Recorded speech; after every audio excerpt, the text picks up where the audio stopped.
Reaction के बारे में स्टडी किया।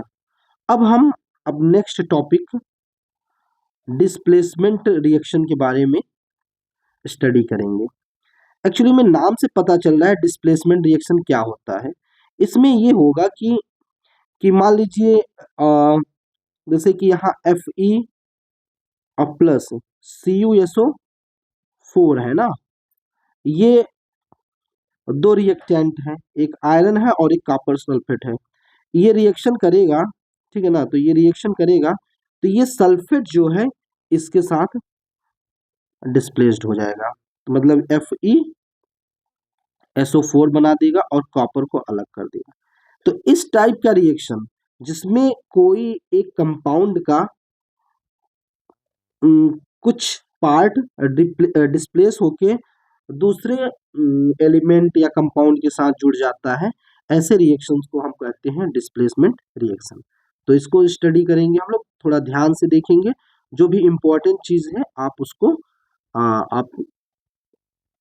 उसको नोट डाउन भी करते जाएंगे, ठीक है। तो यहाँ पे देखें क्या है कि जैसे आयरन नेल है, ठीक है, और कॉपर सल्फेट का सोल्यूशन है, compare before and after experiment. तो मीन्स कि ये यहाँ पे रिएक्शन से आप बता सकते हैं कि क्या हुआ है। तो देखिएगा इस रिएक्शन को आप देखिएगा, ठीक है, तो ये रिएक्शन क्या है, देखिए रिएक्शन क्या है कि यहाँ पे आयरन है, क्या है, आयरन है, और यहाँ कॉपर सल्फेट है CuSO4, ठीक है ना, CuSO4। अब क्या हो रहा है कि ये रिएक्ट करके ये जो सल्फेट था ये किसके साथ आ गया, आयरन के साथ, तो आयरन सल्फेट बन गया और कॉपर अलग हो गया। तो यहाँ पे क्या है, कॉपर सल्फेट ये डिस्प्लेस हो गया आयरन के साथ, तो इसलिए इस रिएक्शन को क्या बोलेंगे, डिस्प्लेसमेंट रिएक्शन। क्या बोलेंगे, डिस्प्लेसमेंट रिएक्शन। तो यहाँ पे ध्यान से देखिएगा, इन दिस रिएक्शन, इस रिएक्शन में आयरन डिस्प्लेस्ड और रिमूव्ड, ठीक है, डिस्प्लेस्ड कर दिया फिर रिमूव कर दिया another element copper from copper sulphate solution. This reaction is known as displacement reaction. तो आपको याद रखना पड़ेगा, इस अगर आपसे पूछा जाएगा डिफिनेशन कि डिस्प्लेसमेंट रिएक्शन क्या होता है, तो आप इस इक्वेशन से, इस रिएक्शन से आप बता सकते हैं कि डिस्प्लेसमेंट रिएक्शन क्या होता है, ठीक है। तो अब अनदर एग्जांपल्स आप देखिए, अनदर एग्जांपल क्या है, जिंक है और कॉपर सल्फेट है, ये रिएक्शन कर दिया, ठीक है, तो ये किस में चेंज हो गया, जिंक सल्फेट और कॉपर में। सिमिलरली वैसे ही क्या है कि यहाँ पे लेड का है, लेड कॉपर क्लोराइड है, कॉपर क्लोराइड से रिएक्शन करके ये लेड क्लोराइड बना दिया और CO अलग कर दिया, ठीक है। तो यहाँ पे एक चीज ध्यान दीजिएगा कि जिंक, यहाँ पे जैसे जिंक है और लेड, यहाँ पे लेड है, are more reactive element than copper, copper से ज्यादा रिएक्टिव है, इसलिए इसको डिस्प्लेस्ड कर पा रहा है।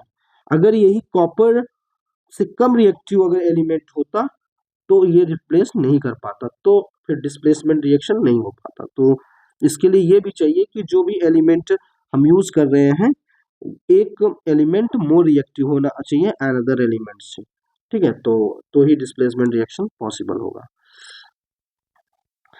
तो अब हम आते हैं next, double displacement reaction.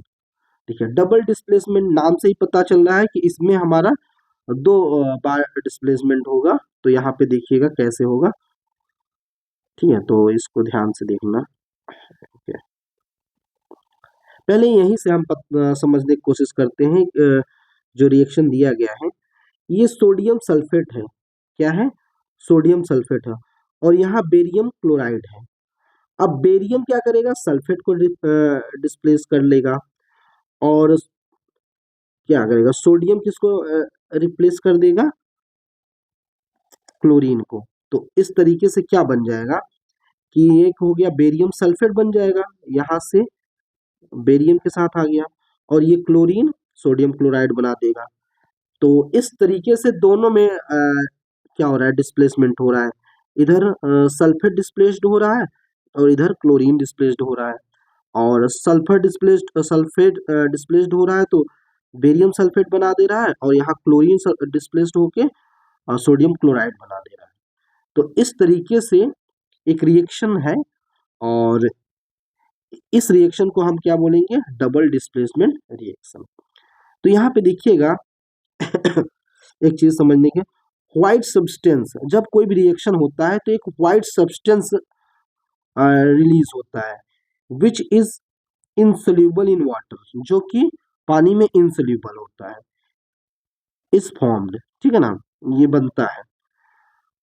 This insoluble substance formed is known as precipitate.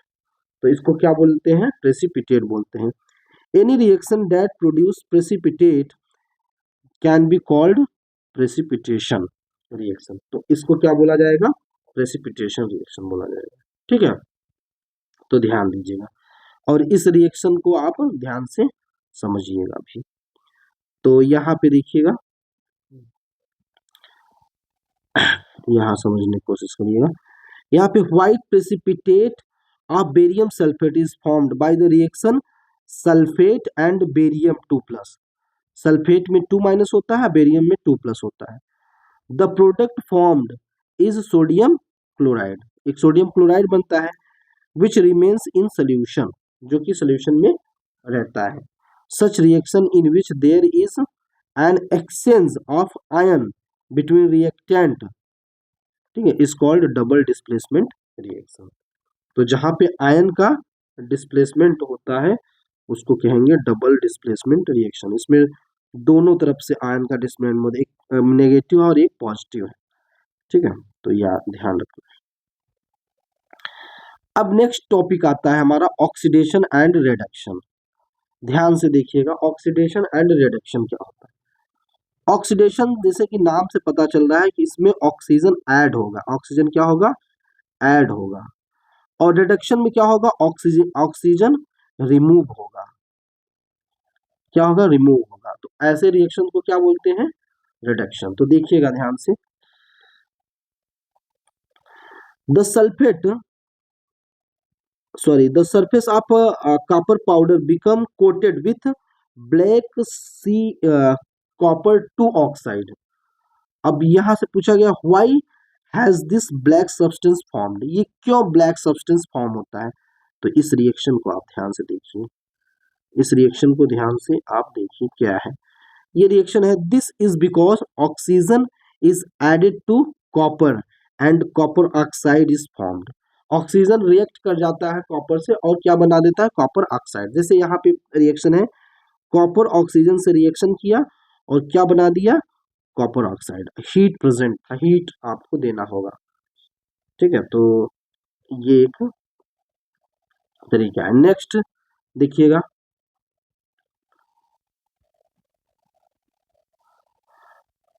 यहाँ पे इफ हाइड्रोजन, यहाँ हाइड्रोजन गैस है, if hydrogen gas is passed over this heated material, क्या है heated material, copper oxide CuO, the black coating on the surface turn brown, वो किसमें change हो जाएगा, brown, as reserve reaction takes place and copper obtain, फिर copper हमको वापस मिल जाएगा क्योंकि वहां से फिर वाटर में कन्वर्ट हो गया ऑक्साइड जो था, ठीक है। तो यहाँ कॉपर ऑक्साइड था, ऑक्सीजन इधर रिमूव हो गया हाइड्रोजन के साथ, तो वाटर बना गया और कॉपर फिर से वापस मिल गया, ठीक है। ध्यान से इसको देखिएगा, ठीक है। Next, if the substance gain oxygen, if the substance gain the oxygen, जैसे हाइड्रोजन ऑक्सीजन को गेन कर लिया, ठीक है ना, during the reaction is said to be the reduce, ठीक है। सॉरी यहाँ रिडक्शन नहीं पढ़ रहा था, सॉरी, ये है क्या है कि if substance gain oxygen during a reaction is said to be oxidised. If substance loses oxygen, जब ऑक्सीजन लूज कर देता है, ऑक्सीजन क्या करता है, लूज कर देता है during the reaction, is said to be reduced. दोनों चीज समझ लेना है। कि ऑक्सीजन अगर ऐड हो रहा है, ऑक्सीजन क्या हो रहा है, ऐड हो रहा है, तो क्या होगा, ऑक्सीडेशन, और ऑक्सीजन क्या हो रहा है, रिड्यूस हो रहा है, तो हो जाएगा रिडक्शन। दोनों चीज ध्यान रखना है आपको, ठीक है। तो during this reaction copper to oxide is losing oxygen is to be reduced. यहाँ पे ऑक्सीजन हट रहा है, निकल रहा है, रिड्यूस हो रहा है, इसलिए इसका क्या हो रहा है, रिडक्शन हो रहा है। The hydrogen is gaining oxygen is being oxidised, उसको क्या बोलेंगे, ऑक्सीडाइज बोलेंगे, ठीक है। In other word, one reactant get oxidized while other gets reduced during the reaction. Such a reaction is are called oxidation reduction reaction, और एक साथ बोला जाता है रेडॉक्स रिएक्शन, ठीक है, रेडॉक्स रिएक्शन। यहाँ पे ध्यान से देखिएगा, कॉपर ऑक्साइड, यहाँ से ऑक्सीजन रिमूव हुआ, कॉपर बना, तो इसका क्या हो रहा है, रिडक्शन हो रहा है, क्योंकि ऑक्सीजन रिमूव हो रहा है, और यहाँ ऑक्सीजन गेन कर रहा है, तो इसको क्या बोलेंगे, ऑक्सीडेशन, इसको क्या बोलेंगे, ऑक्सीडेशन। कुछ और एग्जांपल्स यहाँ पे दिए गए हैं, इसको ध्यान से देखिएगा, जैसे कि जिंक ऑक्साइड कार्बन से रिएक्शन करेंगे तो जिंक और कार्बन मोनोऑक्साइड CO बनाता है। यहाँ पे है MnO2 HCl से रिएक्ट करेगा तो MnCl2 H2O और Cl2 बनाता है।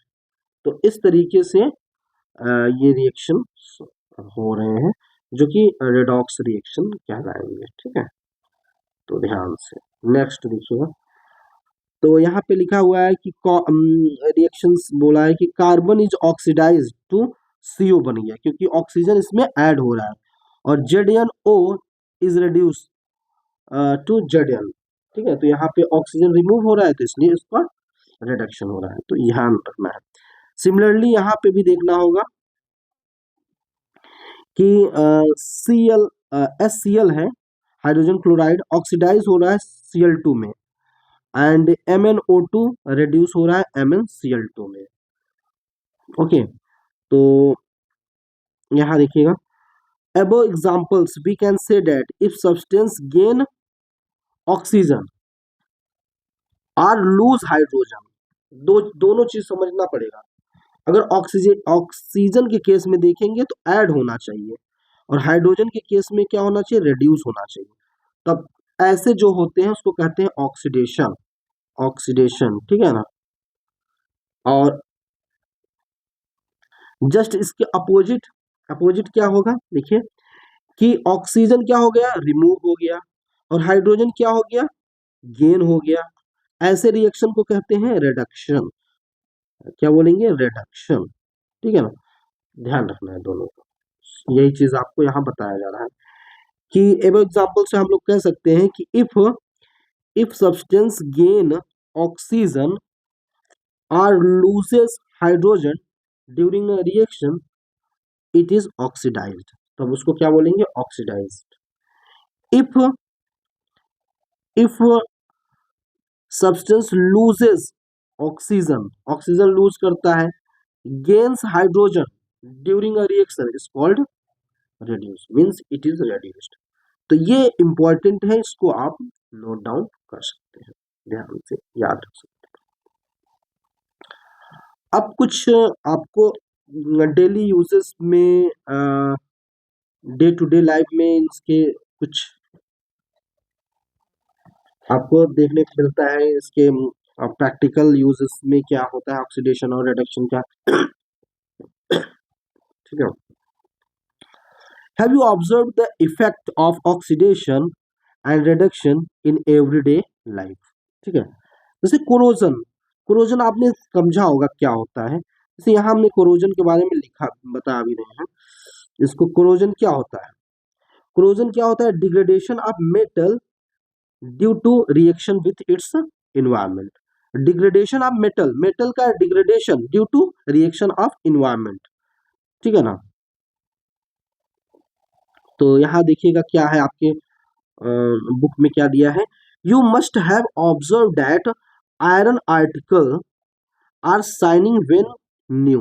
जब नया होता है तो आयरन आर्टिकल क्या होता है, शाइनिंग करता रहता है, but get coated with reddish brown powder when left for some time. जब आप उसको खुले में छोड़ देते हैं तो रेडिश ब्राउन कलर का एक पाउडर उसके ऊपर लग जाता है। This process is commonly known as a rusting. उसको क्या बोला जाता है, rusting of iron. Some other metal also get tarnished. अच्छा, टर्निश्ड मीन्स क्या होता है, यहाँ पे देख सकते हैं,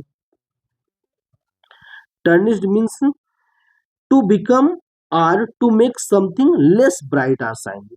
मतलब कि ब्राइटनेस उसका कम हो जाना ही टर्निश कहलाता है। तो कैसे होता है, when a metal is attracted by substances around it such as moisture, acid etc. कुछ अट्रैक्ट कर लेता है जैसे कि मॉइस्चर या फिर एसिड्स, इसकी वजह से क्या होगा, it is said to be corrode. Corrode means corrosion लग गया। This process is called corrosion. इसको क्या बोला जाएगा, corrosion. The black coating of silver, silver में ब्लैक कोटिंग हो जाता है, या green coating of copper on copper are another example of corrosion. ठीक है, तो ये अदर एग्जाम्पल्स हैं कोरोजन के। तो यहाँ पे ध्यान से देखिएगा, corrosion is causes damage to car bodies, bridges, iron railings, ships, and to all objects made of metals, especially those of iron। जो आयरन से बने होते हैं वो क्या कर रहे हैं कि डैमेज हो रहा है धीरे धीरे कोरोजन की वजह से। जैसे कार बॉडीज हो गया, ब्रिजेस हो गया, आयरन रेलिंग्स हो गया, या शिप्स हो गया, या फिर जो भी ऑब्जेक्ट जो आयरन से बने हुए हैं वो धीरे धीरे कोरोड हो रहा है, इससे नुकसान हो रहा है, डैमेज हो रहा है। The corrosion of iron is a serious problem. ये बहुत ज्यादा सीरियस प्रॉब्लम है। Every year enormous amount of money is spend replace damage to iron. You will learn about more about corrosion in chapter number 3। तो आप पढ़ सकते हैं, समझ सकते हैं। अब आता है नेक्स्ट, रेंसिडिटी। अब रेंसिडिटी का मतलब क्या होता है समझिएगा। एक्चुअली में रेंसिडिटी क्या होता है कि कभी कभी आपने कोई चीज बनाया, भोजन बनाया, फूड बनाया, जैसे आपने बनाया क्या, वेजिटेबल कुक कर दिया, तो कुछ टाइम के बाद आप छोड़ दीजिए इन्वायरमेंट में, तो उसका टेस्ट क्या हो जाएगा, टेस्ट चेंज हो गया, या इसमें स्मेल आने लगा। ठीक है ना, तो ये जो रिएक्शन हुआ या फिर ये जो ऑक्सीडेशन हुआ ऑक्सीजन के साथ रिएक्ट करके, इसी चीज को कहा जाता है रेंसिडिटी। तो ये आपके बुक में क्या लिखा हुआ है समझिएगा। When fats and oil are oxidised, क्या हो गया है, ऑक्सीडाइज हो गया, दे बिकम रैंसिड। वो क्या हो जाते हैं, rancid. Their smell and taste change, वो क्या हो जाए, चेंज हो गया। Usually substance when prevent oxidation या antioxidant are added to food containing fat and oil. तो आपको क्या रखना पड़ेगा, एंटीऑक्सीडेंट रखना होगा, जिससे कि उसके स्मेल या फिर उसके टेस्ट चेंज ना हो। ठीक है, keeping food in air tight container helps to slow oxidation. ठीक है, डू यू नो, क्या आपको पता है कि that chips manufacturers usually flush bag of chip with gas such as nitrogen to prevent the chip from getting oxidised. तो आपको पता होना चाहिए कि जो चिप होता है, लेस चिप वगैरह देखे होंगे, उसमें गैस भरा होता है, उसमें कौन सा गैस भरते हैं, नाइट्रोजन। ये क्यों भरा जाता है, क्योंकि वो चिप्स आयरन के संपर्क में आके ऑक्सीडाइज ना हो। अगर ऑक्सीडाइज हो गया तो इसका मतलब वो रैंसिडिटी हो गया, और उसका टेस्ट स्मेल सब चेंज हो जाएगा और वेस्ट हो जाएगा। तो ये आपको समझना था। इस तरीके से आपका ये चैप्टर फिनिश हो गया। आई थिंक आपको समझ में आया होगा, और ऐसे ही आप ध्यान से पढ़ें, समझें और आगे बढ़ें, और आपके बोर्ड एग्जाम में ये हेल्पफुल होगा। Okay, thank you so much.